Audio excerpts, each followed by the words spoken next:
ജോലി തേടി അജ്മാനിലേക്ക് പോയ മകനെക്കുറിച്ച് 1.5 വർഷമായി വിവരമേതുമില്ലെന്ന പരാതിയുമായി ഒരു 74-കാരി തിരുവല്ല മഞ്ഞാടി ചുടുകാട്ടിൽ സാം വർക്കിയെ കണ്ടെത്താൻ അമ്മ സാറാമ്മ വർക്കി UAE എംബസി അടക്കം സമീപിച്ചതാണ്.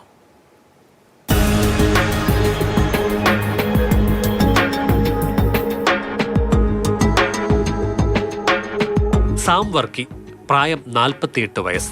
സൗദി അറേബ്യയിൽ മുൻപ് 10 വർഷം ജോലി ചെയ്തിരുന്നു. ഇംഗ്ലീഷ് അടക്കം ഭാഷകൾ നന്നായി സംസാരിക്കും. ആലപ്പുഴ തലവടി സ്വദേശി കബീർ എന്ന ഏജന്റ് മുഖേനയാണ് സാം വർക്കി അജ്മനിലേക്ക് പോയത്. 2023 മെയ് മാസത്തിലായിരുന്നു യാത്ര. ശേഷം 1 മാസം ആശയവിനിമയം ഉണ്ടായിരുന്നു. വിസിറ്റിംഗ് വിസയിൽ വിദേശത്തേക്ക് പോയ സാം അവിടെ ജോലിക്കായി നിരവധി മുഖാമുഖങ്ങളിൽ പങ്കെടുത്തു. ഏജന്റ് ഉറപ്പു നൽകിയ പ്രകാരമുള്ള ജോലികളേതും കിട്ടാനിടയില്ലെന്ന് ഒരിക്കൽ വിളിച്ചപ്പോൾ സാം പറഞ്ഞതായി സാറാമ്മ ഓർക്കുന്നു. അന്ന് തന്നെ ജോലി കിട്ടുമെന്ന് പറഞ്ഞു. പക്ഷെ അവൻ അവിടെ ചെന്ന് കഴിഞ്ഞ് അവൻ പറഞ്ഞു, അമ്മ എനിക്ക് ജോലിയൊന്നുമില്ല, ഭക്ഷണം പോലുമില്ല, താമസിക്കാനും എനിക്ക് സൗകര്യമൊന്നും അവന്മാർ തരുന്നില്ലെന്ന് പറഞ്ഞ് ഞാൻ മോള് രൂപ അയച്ചു കൊടുത്തു. 2 പ്രാവശ്യം അയച്ചു കൊടുത്തു. അല്ല, അവന്മാരൊന്നും ചെയ്തില്ല.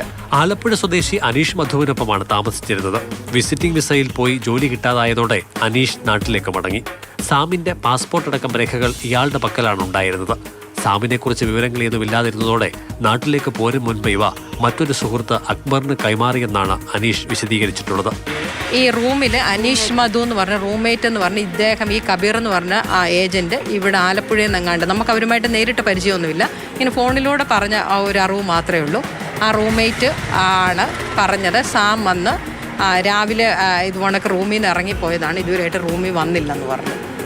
പിന്നെ ഒരു വിവരവുമില്ല നമുക്ക്. പഠന കാലയളവിൽ തിരുവല്ല മർത്തോമ കോളേജിൽ വിദ്യാർത്ഥി യൂണിയൻ ഭാരവാഹിയായിരുന്നു സാം. ഏക സഹോദരി വിവാഹിതയാണ്.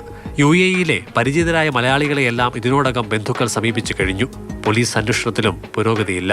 നമുക്ക് വേണ്ടത് സാമിനെ ഇവിടെ തിരികെ നാട്ടിലെത്തിക്കുക എന്നുള്ളതാണ്. കാരണം 75 വയസ്സുള്ള പ്രായമായ മാതാവാണ്. വാർദ്ധക്യസഹജമായ എല്ലാവിധ അസുഖങ്ങളുടെ പ്രശ്നമുണ്ട്. ഇപ്പം തന്നെയാണ് ഇവിടെ പടി കയറാൻ ഭയങ്കര ബുദ്ധിമുട്ടായിരുന്നു. സോടെ ഇനിവരുടെ ആശ്രയം ഞാൻ മകനാണ്. ഇപ്പം മകളെ വിവാഹം കഴിച്ച് അവർ കുടുംബമായിട്ട് ജീവിക്കുക. സ്വന്തമായിട്ട് സാമിനെ കണ്ടെത്താനുള്ള ഒരു സ്റ്റെപ്പിൻ്റെ ഭാഗമായിട്ടാണ് ഇപ്പം ഞങ്ങൾ ഇങ്ങനൊരു ഇതിലേക്ക് വേണ്ടി വന്നത്. വാർദ്ധക്യസഹജമായ പ്രയാസങ്ങൾ നേരിടുന്നുണ്ട് സാറാമ്മ.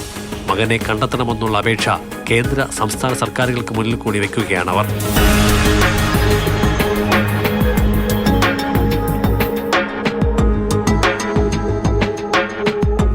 മാതൃഭൂമി ന്യൂസ്, പത്തനംതിട്ട.